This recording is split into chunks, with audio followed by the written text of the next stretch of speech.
Test, test.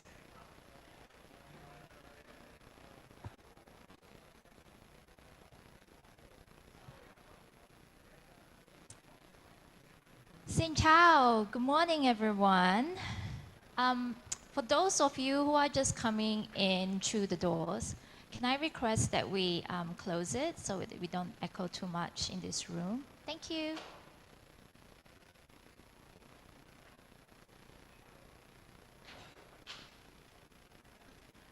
All right, good morning, everybody. I hope you had a good rest after the welcome social we had last night. Welcome to the first session of the morning of one of the tracks in APNIC 60. This is the ICP-2 review and consultation session, and I would like to just begin by saying that this session is really, really important to have with the community. And I do hope that as you sit and listen, as we go through the presentation, that you will come up to the open mic and ask us questions, because that is really what the whole purpose of us hosting this session. So I do encourage you to please come up and ask questions to the panels that we have here. So my name is Melody. I'm here on behalf of the Secretariat. My role here really is to help facilitate the discussion and also facilitate the open mic. And I'll introduce my wonderful panelists in a short moment. But first, let me start with a few housekeeping items. The first is, of course, please abide by the code of conduct. If you are online as well, the code of conduct also applies. You can find the details of our code of conduct on the APNIC website. Secondly, we will have open mics during the duration of this session. If you are coming up to the mic, both in person as well in Zoom, please do state your name and affiliation before you ask your question, or even if you are just making a comment. You don't necessarily have to ask a question, but if you would like to make a comment, the same rule does apply. For those of us who are joining online, we do have a Zoom chat moderator who will help to take note if anyone wishes to ask a question online. Just raise your hand, or you can also type your question in the Zoom chat. Even if it's you're typing in the Zoom chat, please also do state your name and affiliation for the record. All right, now it's time for me to do the fun part, which is really to introduce my wonderful panelists. The first one that I would like to introduce is actually Akinari-san, who is wearing green today. I told him that because he's wearing green, I was a bit worried that he would blend too much with the background and you would just see a floating head. But it's fine now because the background is in white. So Akinori Maimura is the Chief Policy Officer at JPNIC. He has been in this space for, I would say, 3 decades, not just in the internet industry, but also in the internet governance space, and is very well known within the APNIC community. He was also formerly an APNIC EC member as well. Next, we have Nicole. Nicole here is an attorney, at for the Law Industrial Consultant. She is also very well known in the internet governance space, particularly previously as board director at .Asia and also vice chair of Digital Transformation Association, and as well many other distinguished positions that she has in this space. Last but not least, Dr. Dima is with us as well. He is a principal research fellow at ZDNS, a company in China that provides internet infrastructure services. Before ZDNS, he was also a network scientist with CNIC, our China NIR. Now, really, you might be wondering, who is the ASO? If this is your first time hearing it, it essentially stands for the address Just Support Organization Council. And they're really established by ICANN to advise on Internet Number Resource Policy. So the three panelists we have here are our members who support the APNIC region. In the other regions, they are also elected as well and appointed by each IRA. One of the main focus of their role is really to conduct the ICP-2 review process. And this is why they're here with us here on stage. And they will be essentially hosting this session to ask you, the community, about what you think of the IRA governance document that has just been released. So without sharing too much of the discussion, I might hand over the mic now to Dr. Dima to tell us really what is ICP-2, where are we now, and what stage are we currently at? Thank you, Melody. Thank you, everybody. Good morning. This is Dima from ICANN ESO. Today, I'm glad to take this opportunity to brief you what is going on with ICP-2 update. Above all, why do we bother to revisit ICP-2?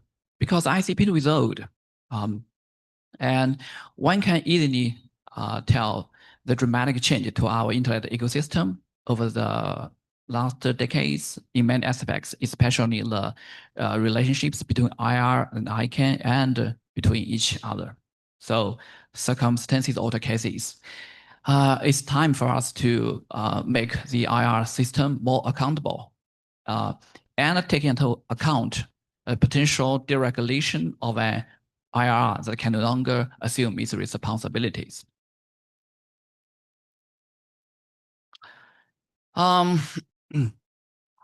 The ongoing ICP-2 review project dates back to 25th October 2023 and was initiated by LEC, who asked the ICANN ASO/AC to get down to two specific tasks. One is about ICP-2 implementation procedure, and the other is to revise ICP-2, the policy document itself. To be honest, it is far from easy task to update ICP-2, but over the past 2 years, with the help with ICANN and IR staff and the whole internet community, the whole team of ICANN ASO has been making remarkable progress with one milestone to another. And now we make it happen that we are here presenting you the IR governance document. And by the way, the first round of community consultation of this document started on 28th August this year. Okay, you can go to the links for the documents published for community consultations.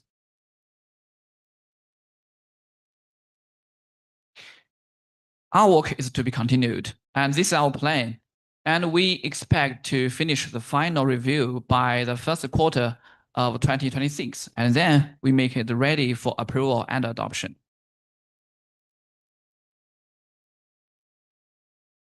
Okay, this is version 2 of IR governance document, which we are going to discuss today, later in this session.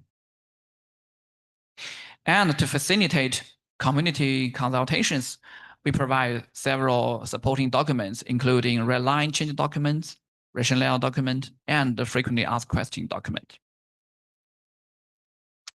As I mentioned, our work has been benefiting a lot from the feedback from the whole internet community.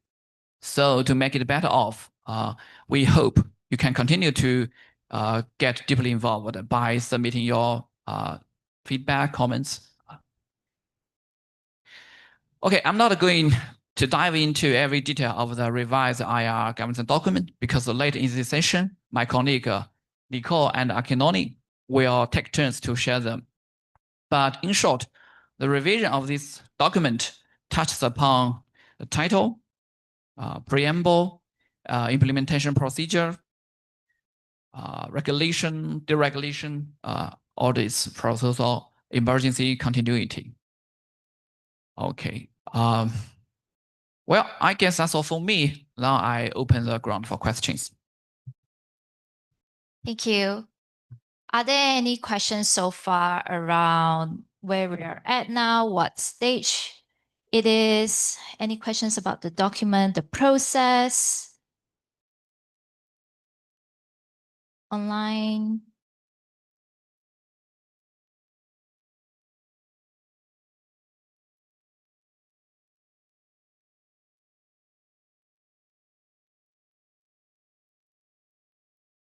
I might have a question for the audience. How many of you actually have finished reading the latest version of the IRA governance document? Raise your hand if you have actually read it. 1, 2, 3, 4, 5, 6, 7, 8, 9, 10, around 10 to 12 in the room. And we did a head count. There is around 50 of you in the room. So that's quite a small number. So I do actually really recommend everyone to just have a look at the document as we go through the slides, because you may come across something that you may agree with or you don't understand. And this is really the time for you to ask the question. So the ASO are the ones who have had, oh, I'm so glad that you are coming up. Please go ahead. Thank you. My name is Guo Feng. I come from China. I'm from the China Academy of ICT.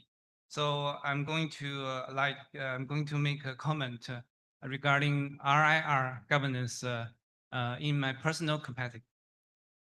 So I think that the rational allocation and the security and the stability of internet address resources affect the security and the stability of the global internet. So the world now has a huge internet infrastructure and a big size of the internet population. And the use of IP addresses is huge and will growing up tremendously because of perhaps the IoT deployment. Therefore, people hope to see the efficient, safe, and stable operation of the global internet address resource architecture. So we can see that on 28 August, the new draft of RIR governance document version 2 was released.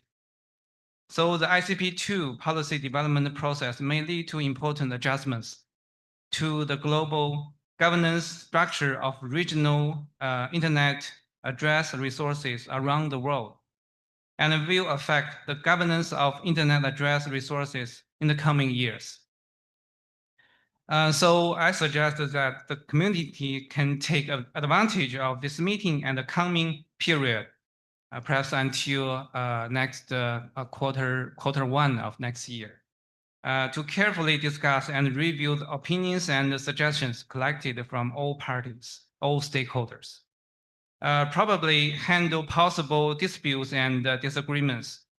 So the final version of RIR governance document, in my view, is supposed to be able to stand the test in line with principles of fair distribution of internet address resources and the safe and stability operation of the address resource governance structure.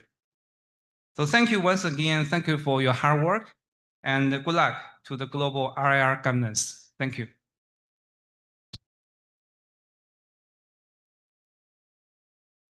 Thank you for making that comment. Thank you very much for the comment, Guo, and it's really great encouragement to us. So let's work with us, and then to have the very substantial the RIR governance document released. Thank you very much.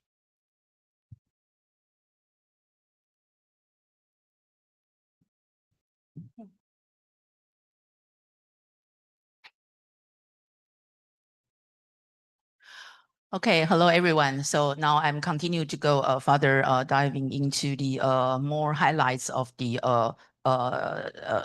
second version of the RIR governance document. I'm Nicole Zhang from Taiwan. Actually, I'm the former chairperson of National Communications Commission Taiwan, currently the chairperson of AI Foundation. So today, okay, I have been working on this issue from 2022, from the very beginning, as a NRONC and ASOAC representative of the APNIC region. So thank you for your participation and attention and the comments. Actually, on 14 April 2025, we, the NRONC, published the first draft of the new IRR governance document. A community consultation and ICANN public comment process has held from April to May, during which many members of the internet community provided valuable feedback on the draft. So we then carefully review all community feedback and use that feedback to inform our drafting of the second version of the document. That is what you're seeing on the internet, on the web currently, which we published on 28 August 2025 as part of the second consultation and ICANN public comment process. So there are some major differences between the first version and the second version. So now I'm going to give you some highlight. First part is title, preamble, and the roles and implementation procedure. First, title. The previous, the first version, convergence document for the recognition, maintenance, and the recognition of regional internet registries, RRs. So currently, we changed into the governance document for the recognition, operation, and the recognition of RRs. The reason is that operation is better describing the nature of the operational requirements in the document. Second, preamble. We make a longer preamble that clearly defines the document's purpose and goals, provide more context for the document, and explain how its provisions are intended to advance the certain goals. Implementation procedures. Longer preamble that clearly, change. The new section 1.3 notes that the IRs and ICANN may jointly develop specific additional procedures to implement the IR governance document. The implementation procedures cannot contradict or override any terms of the IR governance document. So the IR documents still is the basics bottom line. Oh, sorry, need to come back. Back. Okay.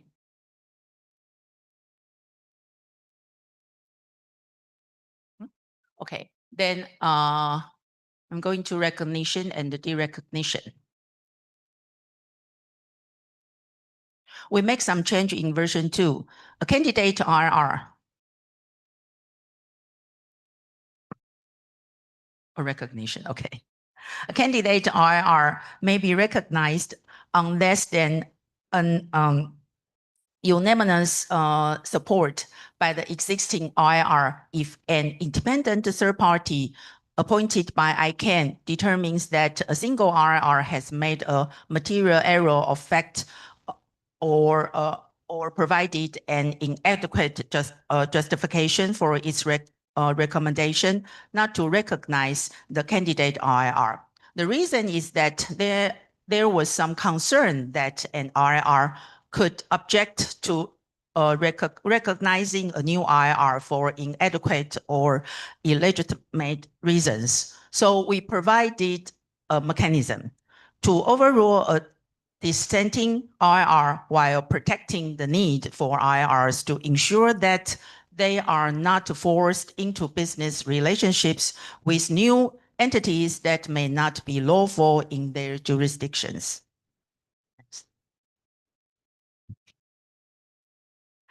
Derecognition. The change is that provided additional protections for an affected RIR in the derecognition process, including proposal, response, and transparency. The reason is that it is important to ensure that the derecognition process is transparent, faithful to the requirements of the RIR governance document, and protective of the rights of affected RIR.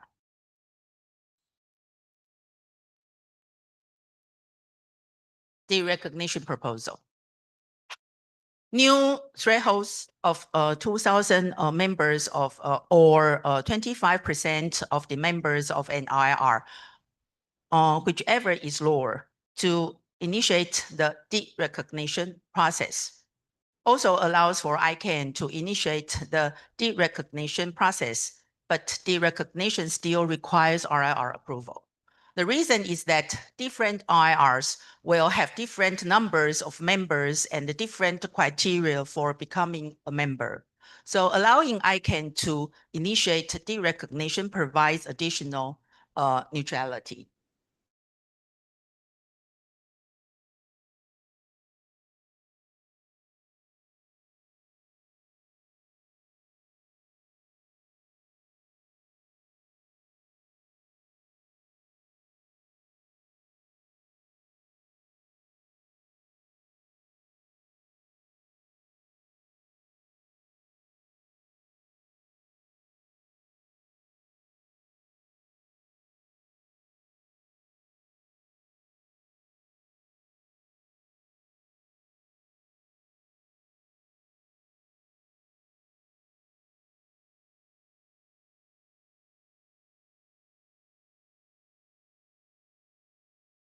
Stipulated, we may have the the review of the RIL operation. But right now we have the explicit title as the ad hoc audit, and then that ad hoc audit of an RIL can be requested by the other RILs by majority decision. Previously, that requires the unanimous support request by the other RIRs, but now we change it to the majority can make the decision. Other possibility of the ad hoc audit would be the 2,000 members or 25% of the all members, whichever is lower, can request an ad hoc audit. And as well as these two, ICANN itself can request an ad hoc audit. So it's the reflection of a lot of feedback from the community to make this ad hoc audit more precisely defined. Next slide. Okay.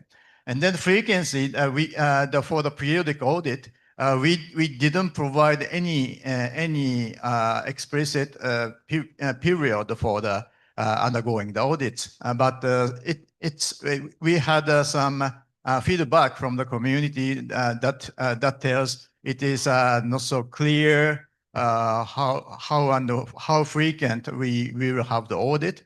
Then we provided that explicitly. And now it reads the each RIR must be audited at least once every 3 years. So every 3 years we will have the audit or more frequent.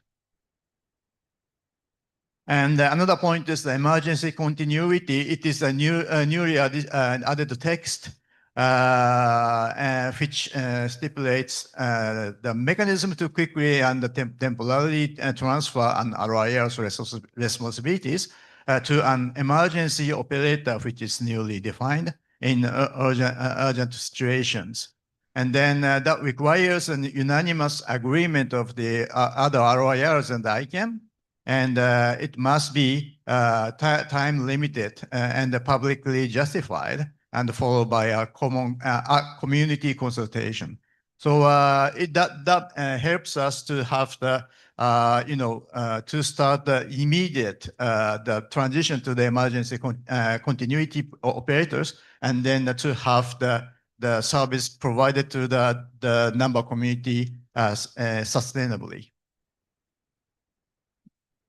And then emergency continuity has some protections which is newly provided. And as a national, I can mass publish rationale and the scope of emergency continuity and initiate community engagement process as soon as possible. And then as a limitation, emergency continuity cannot exceed 90 days unless formally renewed. And the post-mortem review, ROAs and I can mass conduct post-event review, publish a report, and provide a community feedback process. With that, the emergency continuity will be transparently reviewed and for the application for the future cases. Then we have some other miscellaneous point of the revision.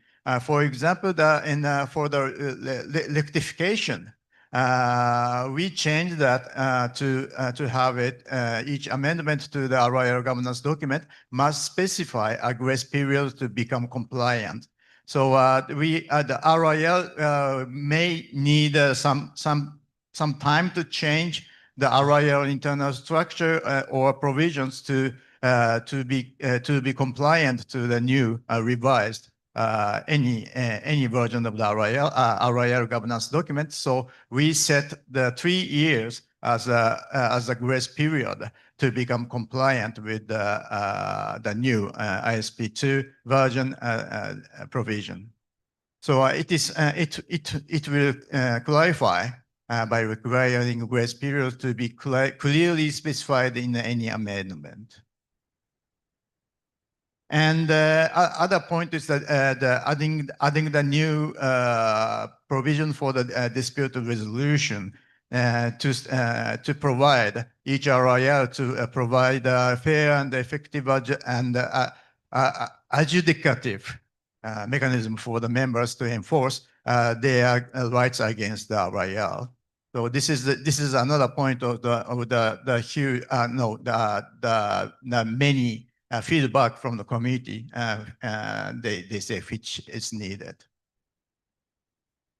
All right, and then the new section on the good faith. It is lacked in the version 1, and then it is added. It is a really, what I say, general provision for the many rules to provide it. It is provided as explicitly states the ICANN and all RIRs will act in a good faith and with fair dealing under the RIR governance document, and requires all actions to be undertaken promptly and within reasonable time frames. It's quite a new addition, but really general provision which is found in the many rules. Okay, this is all for us to explain to you. That's actually provide the detail, some detail of the points of the revision, and then I think it is be helpful for you to read through the red line version of the version 2, where you can find the exactly what point is revised. And then the rationale document is just out, maybe last night. And then the rationale document provide you the good sense how the NRNC consider the received feedback to reflect them to the new version. Now, I'd like to pass the microphone back to Melody for the running the opening mic. Open mic, please. Thank you, Akinori-san. Are there any questions for the... Yes, please. Good morning, all. First of all, thank you very much, Akinori-san. Sorry, can you state your name and... My name is Venkat Ramanan. I'm from ISPAI, Delhi Internet Service Providers Association of India. The marathon exercise, which you, Nicole, and the team has done, is highly commendable. As you said about the yesterday's evening party was quite okay and fantastic, but this was uploaded at the same time. So that's the reason. Maybe most of the people would not have covered up. Anyway, it's a great work. Thanks a lot. Thank you for that comment. I do have to say that we were rushing against the clock to make sure that everything is uploaded in time. Just noting that because this is a global document, we are coordinating with the other IRAs, with the other ASO members in different time zones as well to ensure that we were able to get all the documents ready for this session. And we did had the previous community consultation earlier this year where the APNIC community was unable to have an in-person consultation. We only were able to have the webinars that were hosted. So this time around, we really emphasize that the APNIC community needs to have an in-person consultation. And this is how we managed to get it done. Thank you. Yeah, thank you. Pankaj Chaturvedi from ISPAI. And yes, I have not read the document, and hopefully next couple of days' time, I'll definitely have a look at it. But on the, with Akinori-san there and all of you learned members of the committee here, I just have a point which I would like to make here is that does this document or this exercise, what we are doing, can prevent an incident like what happened in Afrinic? Thank you. Thank you very much. It is a quite difficult question. The RIR governance document by itself maybe cannot prevent such kind of problem occur, but still greatly help to for us to address that kind of problem, and then to push back such a problem. So that's the reason why we are now clarifying what is needed for the RIL, and then that the audit to maintain the criteria and the conditions of the RIL operations. So that's my belief. It will greatly help for the RIL features that run very sound and healthy. Yes, from my personal point of view, that of course it is very difficult to solve the specified issues, especially Afrinic issue. Yeah, because the cases has already entered into the court, right?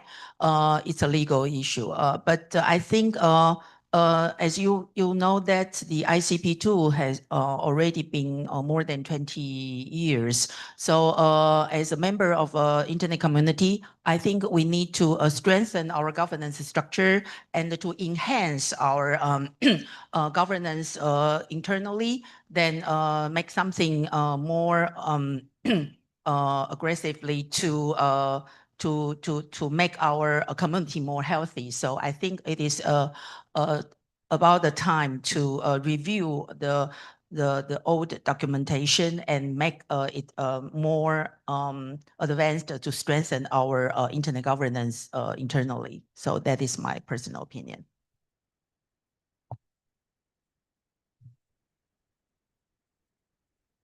Jonathan Brewer, Telco 2 New Zealand. My question is about Article 4, ongoing commitments for RIRs. Can you hear me? Article 4, ongoing commitments for RIRs. E is corporate governance, and RIR must follow good corporate governance practices. This is very open to interpretation. Why is the language not more specific here in requiring a particular standard of corporate governance, given that internationally recognized standards for corporate governance to exist? Thank you very much. It's kind of the frequently asked question, and then it is for us it is very hard to what I say more in detail define what is the good corporate governance procedures, because the corporate governance practices differ country to country, and then we have the really spread out. The internet is spread out to the multiple countries, and then RILs, the jurisdiction which an RIL belongs to is very different. So this is a kind of the common denominator to provide the corporate governance as the can be applied for the ORIL. So that's really hard. We had a big discussion on this provision, but it is our best now. Thank you. Thank you.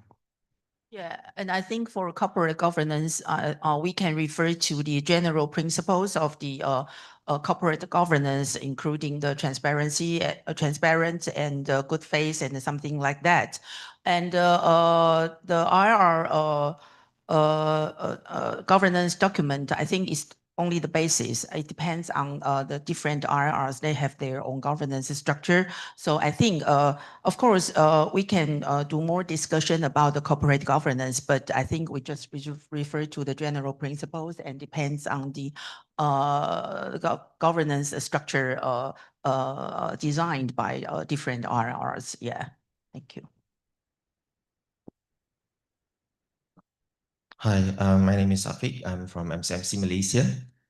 So my question would be referring to paragraph 2.6, which the use of the phrase at its complete discretion, which referring to the authority given for sub-assigning of IP addresses. So such wording may be seen as placing broad responsibility on a single organization. So to support long-term stability and inclusiveness, is it possible to consider alternative wording that encourage a more consultative and transparent approach, consistent with existing practices and principles of the community? This is also noting that such a phrase is not available in the previous document. So if there's any understanding that can be provided in terms of having this in this RIR governance document.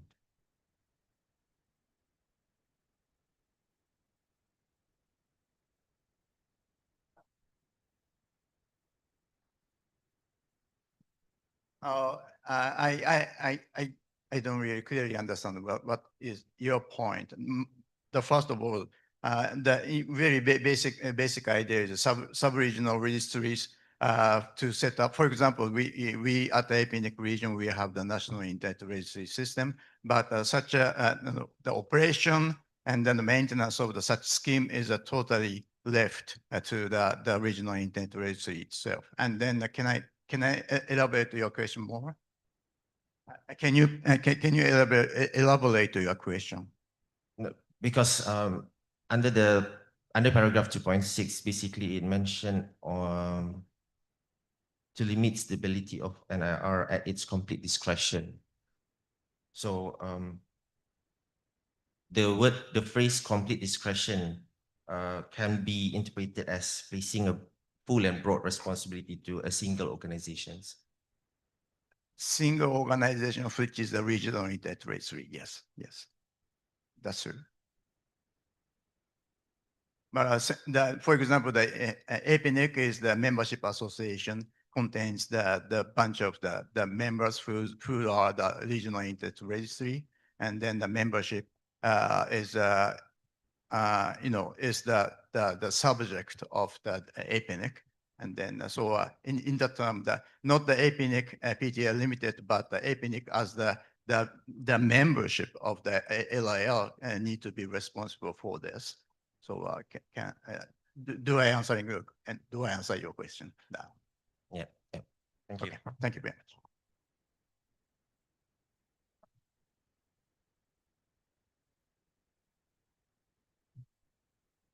Hi, my name is Alvin Kwan from CSC, speaking in personal capacity. I actually have a question related to Article 4 ongoing commitment. Specifically, it contains certain principles which are generally really good for the community, like transparency, impartiality, and stuff like that. Now, also in section 216, we talk about the sub-region registry as well. I think the principle is that sub-region registry is really up to the NRL to kind of make any decision. So in extreme situation, like in Africa, I suppose, would that create a situation where a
Dr. Tyagi left.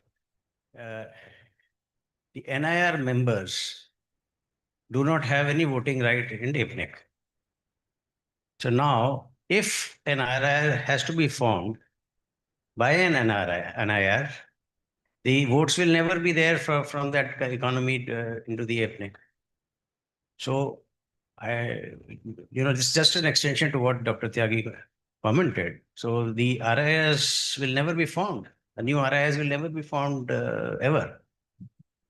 So all this discussion of creating, the document and all, practically, I don't know how practical it is going to be. So just my 2 minutes. Thank you.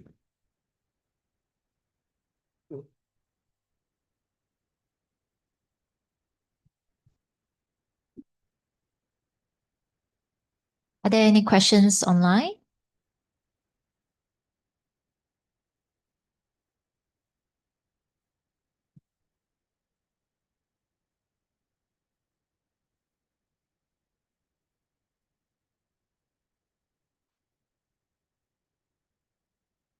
Hi, Aftab Siddiqui speaking in personal capacity. I just want to clarify, understand what is the reason to have 25% of member vote as a threshold, while in APNIC, we can change the bylaws by 2/3 of the majority of the vote casted, and then all of a sudden you change that to such a high level of 25%. I mean, we have a big membership base.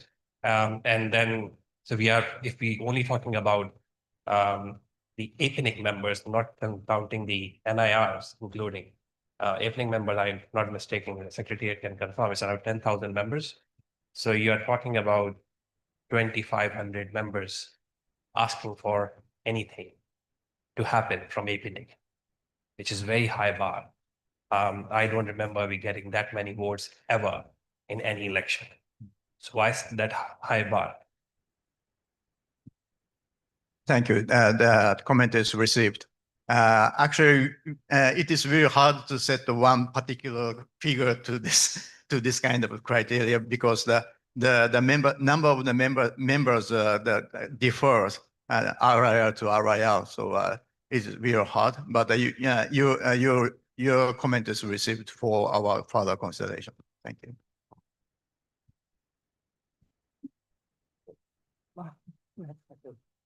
This is just a long walk, sorry. If just to add to that one, it's still Aftab Siddiqui, that why then we have to keep it as a generic threshold? Why can't the RIRs decide that threshold themselves? Like the way we decided for our bylaws change. It was like 2/3 of the whole membership base, and we realized that it's not going to happen ever, and we change it. So why can't the RIRs make a decision? So that is one. The other point is NRO is not a legal entity.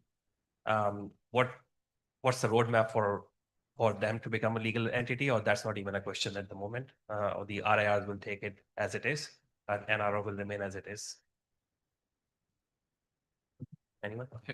I think that's a interesting idea, and I think we can take your suggestion back to the ICASO discussion in the days to come. Okay, thank you. One thing I would like to see is all the points raised here.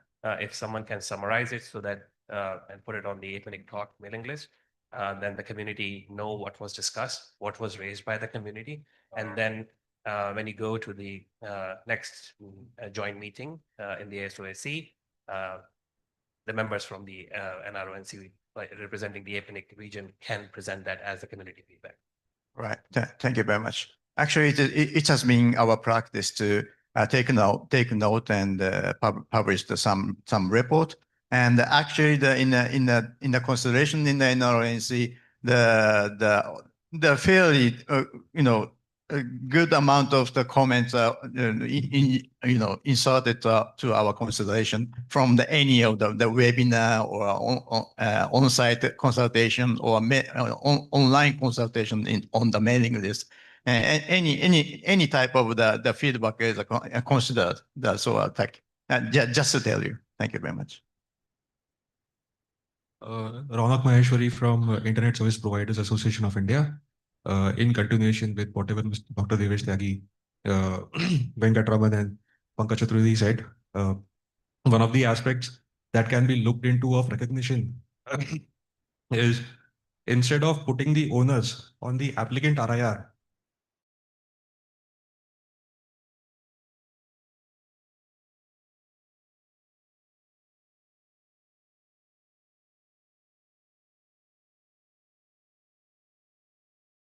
people who are rejecting to prove the material facts to ICANN. Why is the RIR applicant supposed to, when he has qualified majority, supposed to prove material facts?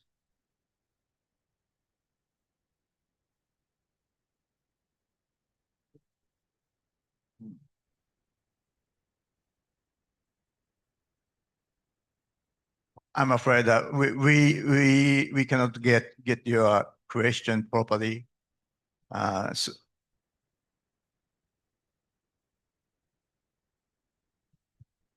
So the document uploaded for comments on 28th August, it puts onus on the applicant RIR in the ICANN two-step process to prove the material facts. And then ICANN comes to a decision whether the RIR applicant should be allowed. The onus of proving material facts should lie on the RIRs who are objecting if the applicant RIR has qualified majority. This is my suggestion. okay, suggestion received. Thank you very much. We take it into account. Thanks. Patrick from APNIC. I've got a comment from Oscar Robles to AFTAB. No, that threshold should not be defined by the RIR because if the registry is captured, then it could be raised to make it impossible to be used.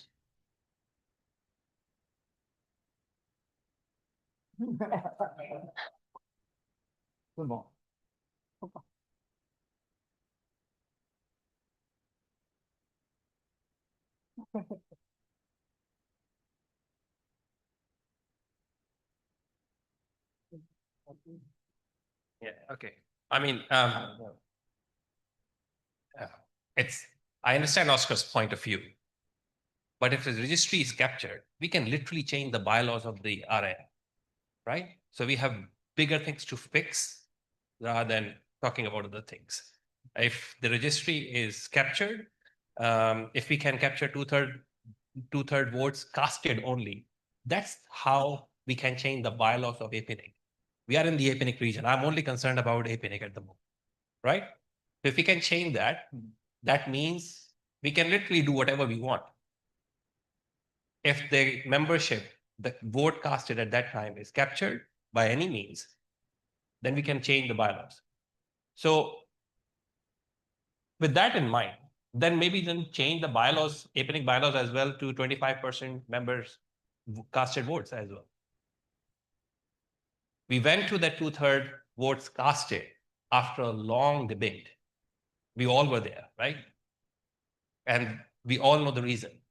I think most of the people sitting in this room know very well the reason. We went through that process. We came to the two-third majority vote casted because that was the most sensible idea at that time. And I still believe it's still a workable idea.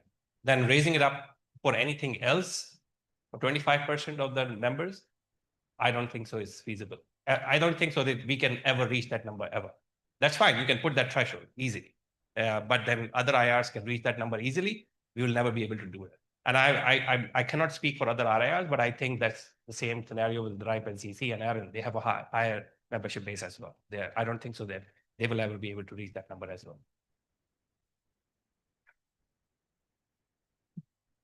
Thank you for that, Aftab.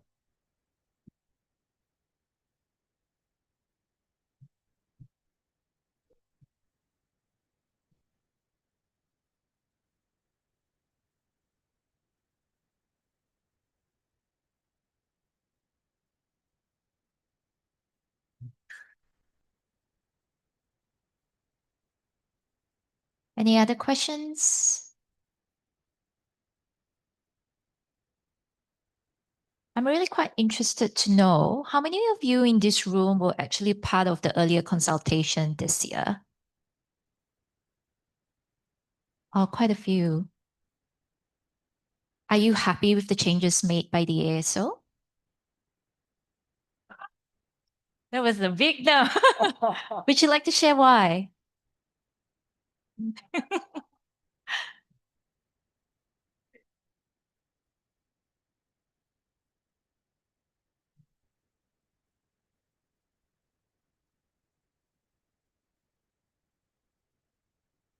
I might take this time to plug that we do have a mailing list for ICP-2 for the APNIC community.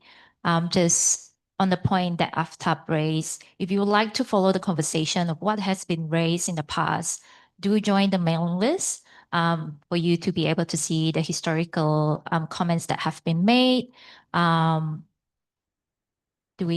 Yes. online question. No, sorry, it's not an online question. It's another comment from Oscar. To Aftab's point, exactly, there should be many potential risks to the captured registry. Don't facilitate one additional one. Thank you, Oscar. I love it when online participants talk to in-person participants. It's like very interactive. Thank you.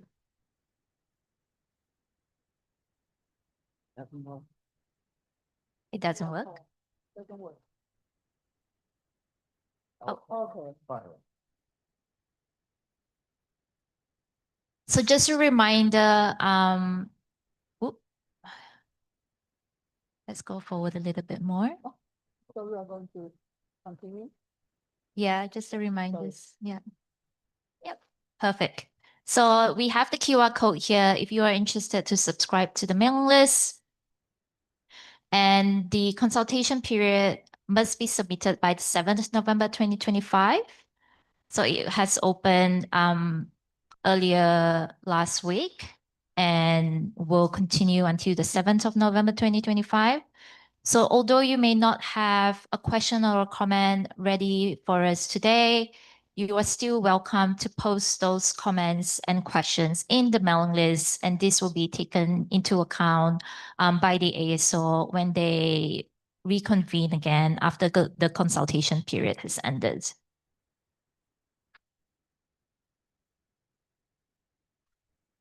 Maybe one last question for the floor.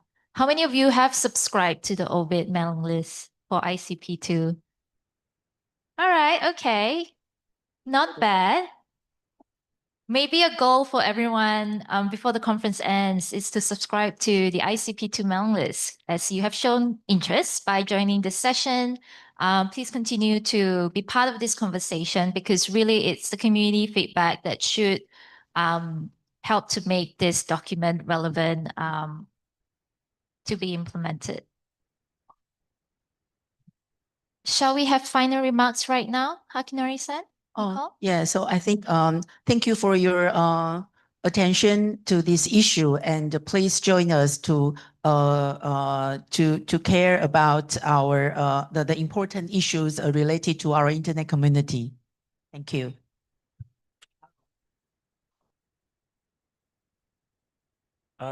So this is Jarong, I'm the Director General of APNIC.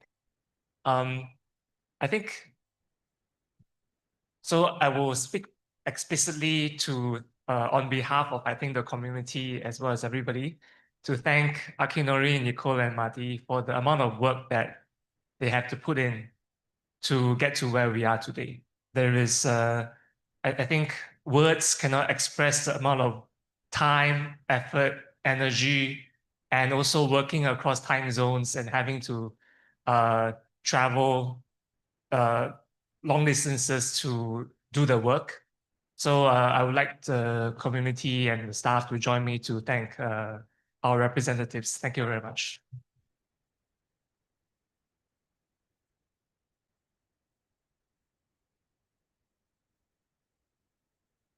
Thank you very much. I'm really appreciate your participation here for the discussion. For me, most important part of the recognition criteria is community support and the membership support. That means that for example, I remember that someone said to me that, okay, if one RIR fail, maybe someone take care of it. So there's nothing to do with us. It's wrong. You know, that APNIC is a membership association, and then APNIC membership and broader community is actually APNIC, and they are responsible for running the APNIC. So it is our problem, not the other one's problem. So let's work on that, and then to have the new ICP-2 released for the more stable regional internet registry system. Thank you. Madi? I would like to take this opportunity to extend my thanks to the whole community. As I mentioned, we are benefiting a lot from the feedback from the Internet global community. It is not ICANSO to make the decision, but you. So, and we all that we have done is following the bottom up pattern. So please take active part in this job by submitting your feedback to the main list. Thank you. Yeah, and we will review all the comments and feedback carefully and discussed internally, then make the final version for our internet community. Thank you. Thank you once again to our panelists. Can we have one last round of applause?